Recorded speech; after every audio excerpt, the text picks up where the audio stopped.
नमस्कार दोस्तों, मैं ज्योतिष आचार्य वासुदेव मिश्रा आपका अपने चैनल एस्ट्रो मास्टर वासु में हार्दिक अभिनंदन करता हूं। दोस्तों, आज का यह ज्योतिष का कार्यक्रम आप लोगों के लिए यानी कि मकर राशि वालों के लिए बड़ा ही खास कार्यक्रम साबित होगा।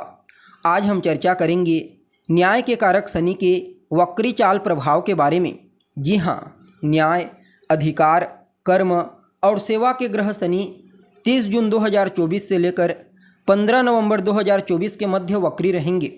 तो ऐसे में बड़े विस्तार के साथ जानने का प्रयास करेंगे कि शनि अपनी स्वयं की मूल त्रिकोण राशि में वक्री चाल चलते हुए आप सभी मकर राशि के जातकों को किस प्रकार प्रभावित करेंगे। जी हाँ, सभी बातें विस्तार के साथ आपको बताएंगे, इसलिए कार्यक्रम को अंत तक देखने का प्रयास कीजिए। और अगर आप अपनी जन्म कुंडली पर हमसे परामर्श लेना चाहते हैं तो आपको हमारा कॉन्टैक्ट नंबर डिस्क्रिप्शन बॉक्स में और वीडियो के अंदर मिल जाएगा, जहां से आप या तो व्हाट्सएप के माध्यम से या फिर डायरेक्ट फ़ोन कॉल के थ्रू अपॉइंटमेंट लेकर अपनी जन्म कुंडली का विस्तार पूर्वक अध्ययन करवा सकते हैं।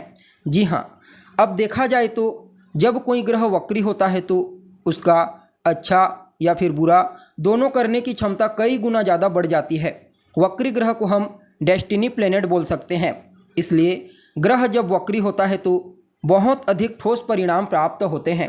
इसलिए इस राशिफल के कार्यक्रम को समझने के साथ साथ आपको अपनी स्वयं की जन्म कुंडली में भी शनि का विचार जरूर करना चाहिए, क्योंकि आपकी स्वयं की कुंडली के जिस घर में शनि बैठा होगा वह घर अधिक प्रभावशाली बन जाएगा।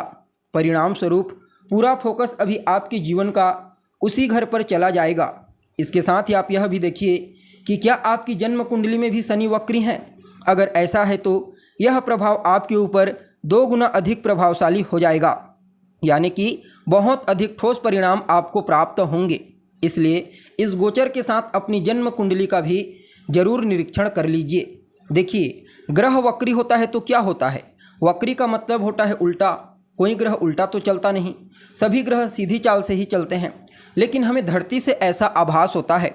इसलिए वक्री ग्रह के चलते बहुत सारे परिणाम उल्टे होते हैं।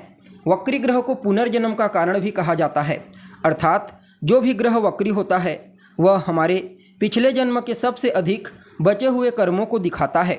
इसलिए जब भी ग्रह वक्री होता है तो हमें पुनर्जन्म के उस कारण को मिटाने का एक अवसर जरूर देता है।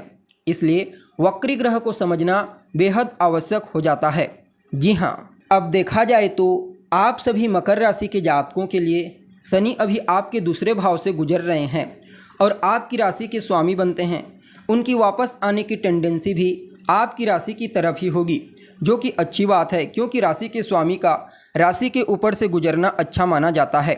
लेकिन हाँ, यह बात भी आपको ध्यान रखना चाहिए कि शनि एक मंद ग्रह कहे जाते हैं।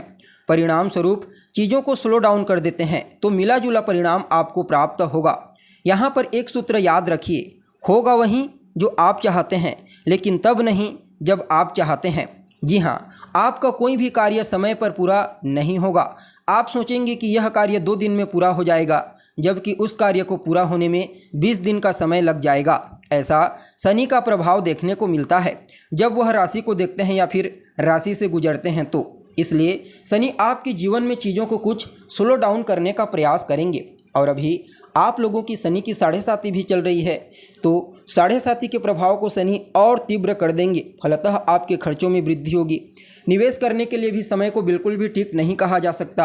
अगर आप कोई इन्वेस्टमेंट का प्लान बना चुके हैं तो अच्छे से सोच समझ करके अनुभवी लोगों से सलाह लेकर के कीजिए। साथ ही साथ कहीं पर साइन करने से पहले बहुत सोच समझ करके आपको हस्ताक्षर करना है।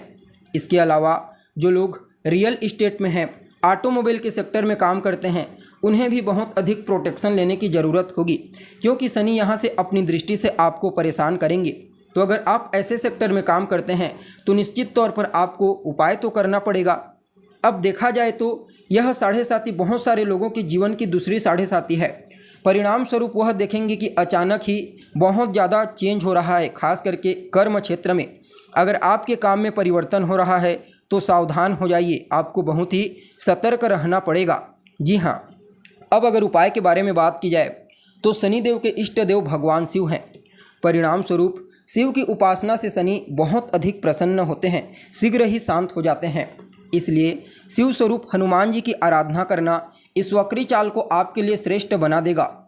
इसके अलावा इस धरती पर भगवान शिव के 2 जागृत स्वरूप कहे गए, एक तो प्राण प्रतिष्ठित शिवलिंग और दूसरा प्राण प्रतिष्ठित रुद्राक्ष। शनि के 2 रुद्राक्ष कहे गए, 7 मुखी रुद्राक्ष और 14 मुखी रुद्राक्ष।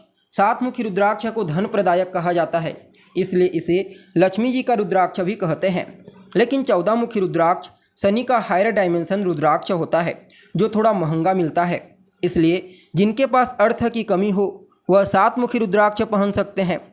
अगर आप 7 मुखी रुद्राक्ष के साथ 3 मुखी रुद्राक्ष को भी कॉम्बेट करके धारण करते हैं तो इससे इसका पावर काफ़ी ज़्यादा बढ़ जाएगा।